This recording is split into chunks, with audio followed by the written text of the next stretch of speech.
it becomes fraud. So now I am recording. Yes, I need to share the screen. So whether the screen is visible now, screen is visible, right? Now it is visible, right? Can you tell me whether it is visible? Yes, yes, yes. See this. I hope this is visible. Yes. So now we are talking about misrepresentation. Misrepresentation means without an intention to deceive the other party. So yeah. So we have seen the example of TV. In this case, what happens? A is a seller of the TV, and A sells the TV to B, saying that it is in good condition. But after purchasing the TV, B finds that it is in a bad condition. But A sincerely believes at the time of selling the TV that it is in a good condition. So his intention is not to deceive the other party. So this is the case of misrepresentation. Misrepresentation. Till now we have seen. So now next thing is requirement of misrepresentation. So what and all rules are there for misrepresentation that we are going to see now. First one, misrepresentation must be of material fact. That means there should be some subject matter must be involved. So in previous example, there is a TV. So just one's opinion is not a statement of fact. That is true. Yes. So now second one, misrepresentation must be false, but the person making it must believe it to be true. That means what? You should commit the mistake, but the person who is committing the mistake should think that he is not committing the mistake. Did you get my point? The person committing the mistake should think that he is not doing a mistake. If he thinks that he is doing a mistake, in that case what happens? It's a fraud because intentionally he is committing something. But in the case of misrepresentation, what happens? He thinks that he is not doing the mistake, but actually he is doing the mistake. So that is the meaning of this one. See this. Misrepresentation must be false, but the person making it must believe it to be true. Okay, but in the case of fraud, misrepresent that it must be act must be false, but person making it believes it not to be true. In the case of fraud, it is not to be true. In the case of misrepresentation, it is to be true. Okay. Now third one, misrepresentation must induce the other party to enter into a contract. In the case of correction, also we have seen that what we have seen, party should have an intention, that is party should have an intention to induce the other party to enter into a contract. If party doesn't have an intention to induce the other party to enter into a contract, what happens? Then it is not a case of coercion or undue influence. So that is the meaning of this one. See this misrepresentation also same thing. Misrepresentation must induce the other party to enter into a contract. If there is no intention, then there is no misrepresentation. It must be made without an intention to deceive other party. Very clear. We have discussed this one. If it is with an intention, then it is fraud. It may be caused by representing the half truth. What do you mean by half truth? What do you mean by half truth? So you are not sure. Half truth means what? You are not sure about particular thing. In the example of TV, the seller of the TV was not sure whether TV was in a good condition or bad condition. But he said to the buyer of the TV that it is in a good condition. There is a half truth involved. He is not specifically 100% sure. So that is the meaning of this one. See this. Very clear. It must be caused by representing the half truth. So requirement of misrepresentation, there are 5 points. One is material fact, then it must be false, person making it believes it to be true, and there should be an intention. Then it must be made without an intention to deceive other party, and there should be involving there is half truth. So that is a requirement of misrepresentation. Next, what are the consequences of misrepresentation? In the case of misrepresentation, what happens? Same consequences. What are the consequences for coercion and undue influence? What is the consequences? Contract is voidable. So in the case of misrepresentation, also same thing. Contract is voidable at the option of the party whose consent is not obtained freely. So that is the effect of misrepresentation. So any doubt regarding misrepresentation, small topic. So small topic, any doubt regarding misrepresentation? Can you tell me? If there is any doubt regarding misrepresentation, you can ask me now. Because we have discussed and in between we lost the network and all. So that's why I'm asking whether there is any doubt regarding misrepresentation. So what you can say in short, Ashish is saying no. What you can say in short, misrepresentation means act done without an intention to deceive the other party. Whether this is clear, whether this is 100% clear, I hope this is clear. No doubt involved in misrepresentation. Examples also we have discussed. TV example we have discussed in that sincerely he believes. So that is why there is a misrepresentation. So now next thing after misrepresentation we need to see the case law.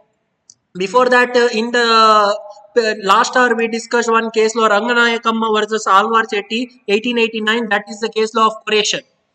Now this is Derrick versus this case law is about Derry versus Peak, 1889. So Derry versus Peak, 1889 case law. What is this case law is all about? What is this case law is all about? That we need to see now. First, see this.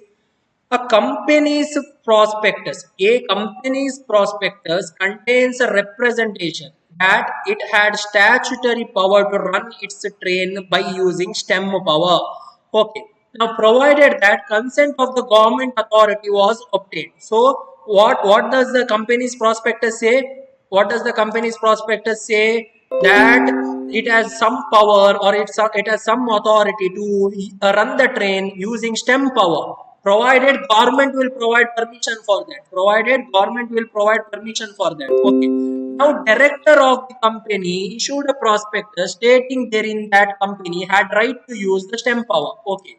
So now they honestly believe that permission would be granted by the government authority. So at the time of issuing the prospectus, company's director believes that government will anyways give permission. So the train can be used with the help of stem power. But what happens after issuing the prospectus? What happens after issuing the prospectus?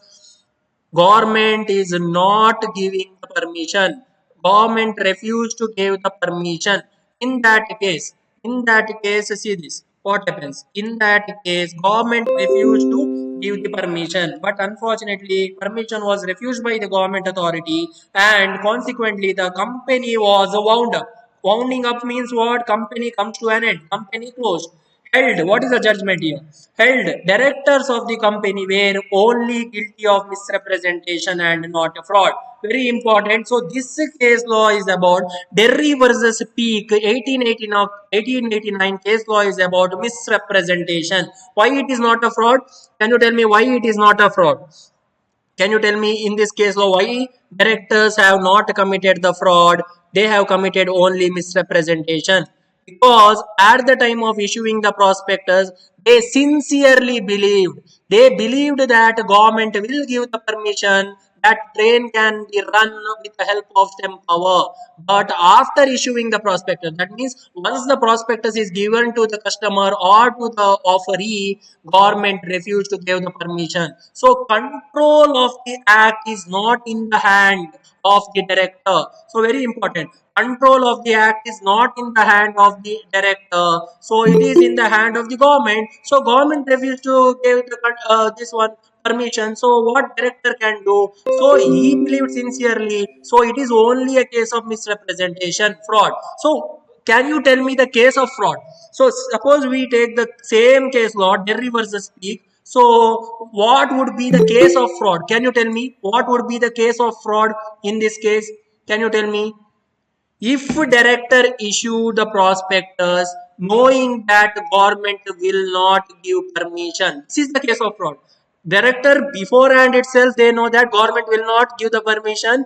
Even if they know, even after knowing that director issued a prospectus stating that government will give the permission. So in that case, what happens? It is a fraud. But in this case, they sincerely believe that government will give the permission, but government refused to give the permission. So it is a misrepresentation. So any doubt? Now you need to ask me certain question or doubt you need to ask, because it is very difficult. How will I know or else? See this Derry versus Peak, 1889 case law. Have you understood the case law? Have you understood the case law? Derry versus Peak. So there is only name is mentioned. What who is doing what, that is not given. That is not given. So it is about company, prospectus, director, and government. It is about company, prospectus, director, and government. Whether it is clear? Whether it is clear? Derry versus P. Case law regarding misrepresentation. Can you tell me whether it is clear? Any doubt? You can ask me now. Akamsha, Amrita, Anusha, Ashish, Disha, Kuchal, Nishant, Pooja, Shifali. Yes. Any doubt? You can ask. Unmute yourself and ask if there is any doubt, or comment in the chat box regarding misrepresentation. See, very small topic. Correlation also very small topic. Undue influence also small topic. Then we need to see the difference between the two. Now we discussed about misrepresentation. Next thing comes fraud.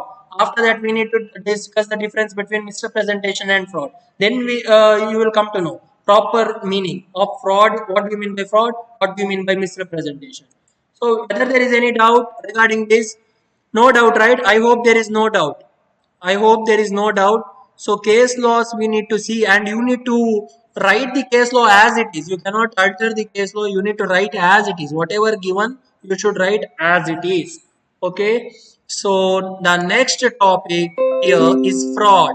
So now we discuss the case law of Derry versus P, case law of misrepresentation. Next one is fraud. So what do you mean by fraud?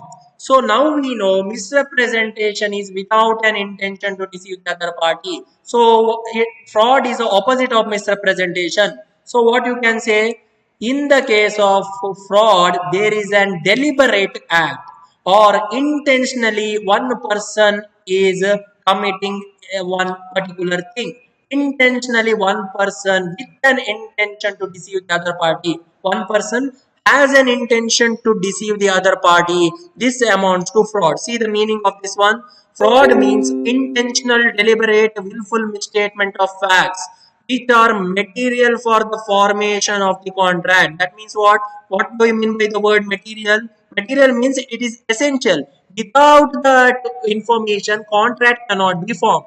That is the meaning of this one. Without that information, suppose cow is the subject matter. Without that information, what happens? Selling and buying of cow is not possible. If cow itself is not there, then selling and buying of cow is not possible. So similarly, if there is any confusion between the subject matter, or if there is any confusion regarding the material of the information, it will amount to fraud. See this. The intention of the party in the case of fraud is to deceive the other party to the contract with the complete knowledge of falsity. So, in the case of fraud, complete knowledge of falsity. In the case of misrepresentation, not having the knowledge of falsity. So, opposite. Misrepresentation, not having the knowledge of falsity. In the case of fraud, completely having the knowledge of falsity. So, you can now easily differentiate between the two. See this. So, now falsity. The intention of the party in the case of fraud is to deceive the other party to the contract with a complete knowledge of falsity, that the statement of fact made by him is not true. What example you can give? See this. A purchased a refrigerator from B on credit, but A has no intention of paying the price. Suppose you are purchasing something from me. So I am the seller, you are the buyer. So you purchased now 150 kilo of rice. So we'll take the example of rice. So you purchased from me 50 kilo of rice. So cost of 50 kilo of rice is 2500. So I gave you the rice on credit. So afterwards what you will do? You will not pay me the money. So at the time of making the purchase itself, in your mind you are sure that that is, you are not going to pay the money to the seller. So if there is such intention on the mind of in the mind of buyer, in that case what happens? In that case it amounts to fraud.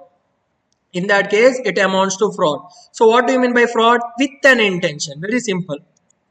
Very simple this one. See this. Yes. So now, example, A purchased a refrigerator from B on credit. A had no intention to pay the price. It is the case of fraud by A on B. Why it is a fraud by A on D? A on B? Because A made the promise without the intention of performing it. So A has no intention, just he purchased and he has no intention to pay the price. That is the meaning. See this. So very clear regarding the example of fraud. So now what are the essentials of fraud we need to see? What are the essentials of fraud we need to see? First one, there must be a representation and it must be false.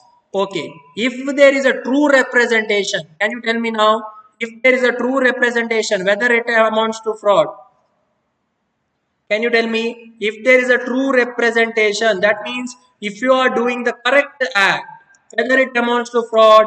Can you tell me? Very simple. It doesn't amount to fraud. Yes. If your intention is to do unfair act or illegal act to deceive the other party, then only it will amount to fraud. See this. The representation must be false in nature. First one.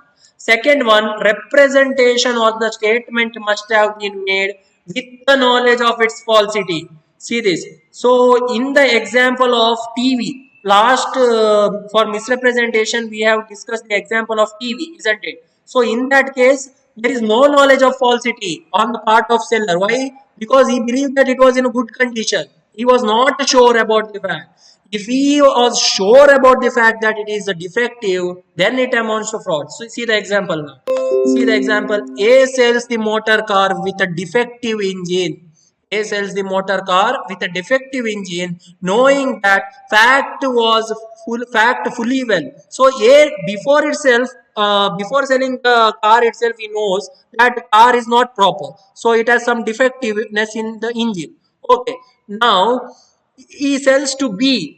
And at the time of selling, he says to B that car is in excellent condition. So at the time of sale, B says that A says to B that it is in excellent condition. So it is a fraud by A on B. Why? Because A is a seller of car. He knows that there is some mistake in the car, and even though if there is a mistake in the car, he says that it is in a good condition. What he should say? It should be in a bad condition. He should say that it is in a bad condition. But he says that instead of that, he says that it is in a good condition. So it amounts to fraud. He is giving false statement. See this. He is giving false statement. So that is the meaning of this one. So it is very clear now. Representation or statement must have been made with the knowledge of its falsity. Now third one. It must be committed with an intention to deceive other party. Yes. If there is no intention to deceive other party, that becomes misrepresentation. Fourth one, the other party must have relied upon the representation and must have been deceived. That means what? Suppose I am selling you a defective item, the party purchasing the defective item should believe that it is not a defective item. That means it is in a proper condition. Suppose I am a seller, B is a purchaser. Suppose I am selling something to B, B should believe that it is in a proper condition. But I know that it is not in the proper condition. So that is the meaning of this one. That is the meaning of this one. Fourth one, see this. Fifth point, other party acting on the representation must have subsequently suffered a loss. There is no fraud without damage. So do you agree with me? Do you agree with the statement? There is no fraud without damage. If there is no damage, no fraud. Do you agree with this statement? Can you tell, if there is no damage, no fraud at all, whether it is true or false? Whether it is true or false, if there is no damage, no fraud at all. Can you tell me whether it is true or false? No damage is equal to no fraud. Yes, answer please. No damage is equal to no fraud. Whether it is true or false. Yes, unmute yourself or comment in the chat box. True. Yes, no damage is equal to no fraud, because fraud means what? You are causing some loss to other party. Fraud means you are deceiving the other party, isn't it? Fraud means you are taking the money from other party, or you are taking something from other party illegally. If there is no damage suffered by the other party, then it will not amount to fraud. So the statement is correct. So the statement is correct. No fraud. There is no fraud without damage. So there are five points are there in essential that we have discussed. Essentials of fraud. So I hope this is clear now. Consequences of fraud. What is the consequence of fraud? Same. Consequences of fraud is similar to the consequences of coercion, undue influence, and misrepresentation. Contract becomes what? It is avoidable contract. What do you mean by avoidable? It is avoidable at the option of the party whose consent is not obtained freely, or whose consent is obtained with the help of fraud. So yes, that is the consequences of fraud. So whether there is any doubt regarding fraud, very small topic, fraud. Any doubt regarding fraud and misrepresentation? Any doubt? You can ask me. Fraud and misrepresentation. If there is any doubt, you can ask me. Anything you want to ask between fraud and misrepresentation.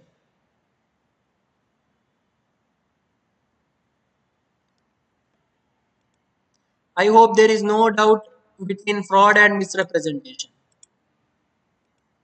So no doubts, right? So no one is answering. So I assume that there is no doubt.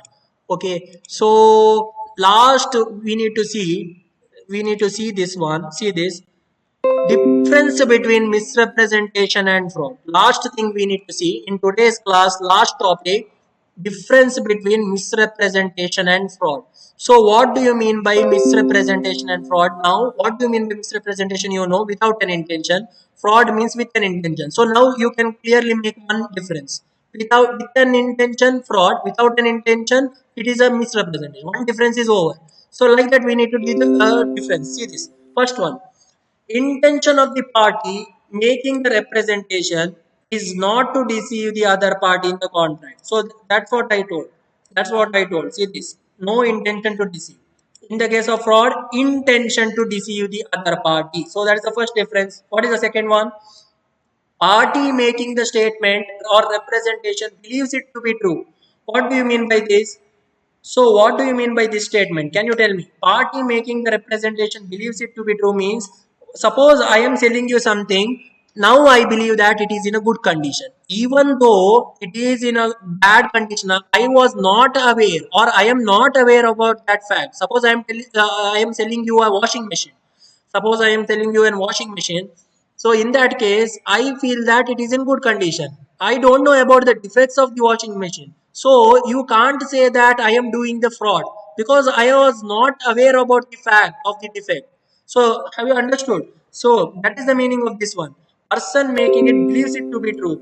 But in the case of fraud, what happens? Person making the fraud believes it to be untrue. Believes it to be untrue means here, suppose now I am selling the washing machine. Now I know that there is a defect in the washing machine. At the time of selling the washing machine, what I will say? Washing machine is in excellent condition. I will hide the defect and I will say washing machine is in excellent condition. So this will amount to fraud because I was aware about the defect. In this case, I am aware about the defect. In the previous case, I was not aware about the defect. So now this is very clear. Second point. Third one. Aggrieved party can only cancel the contract and cannot claim the damages from other party. Why it cannot claim the damages from other party?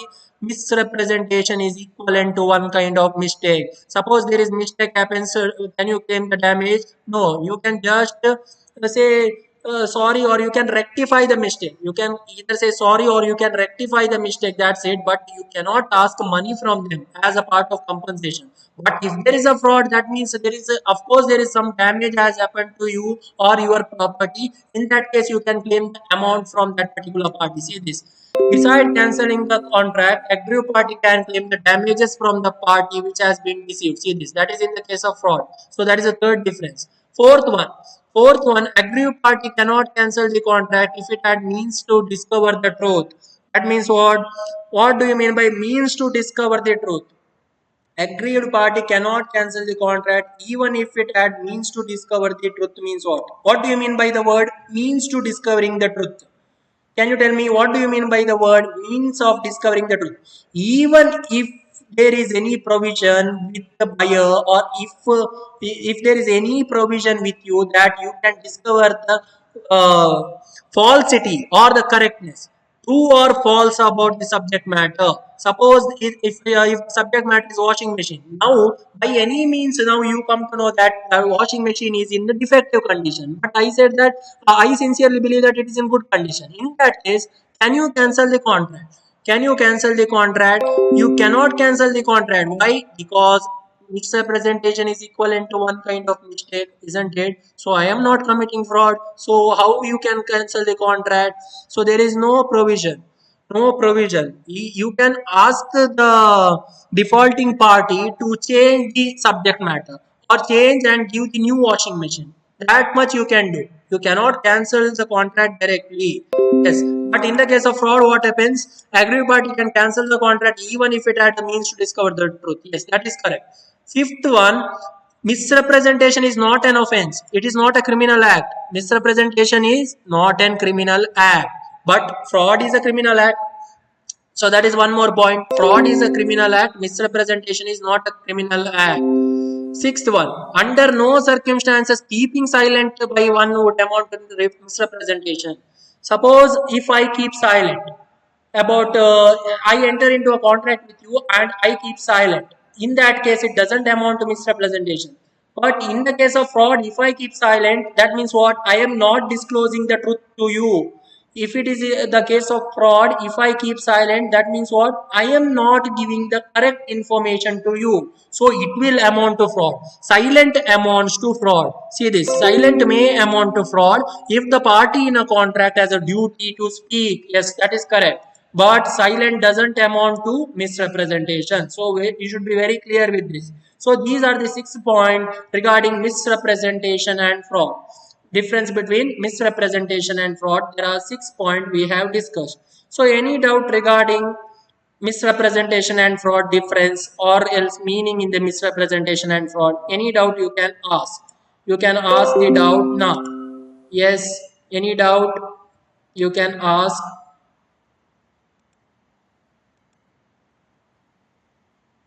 Any doubt?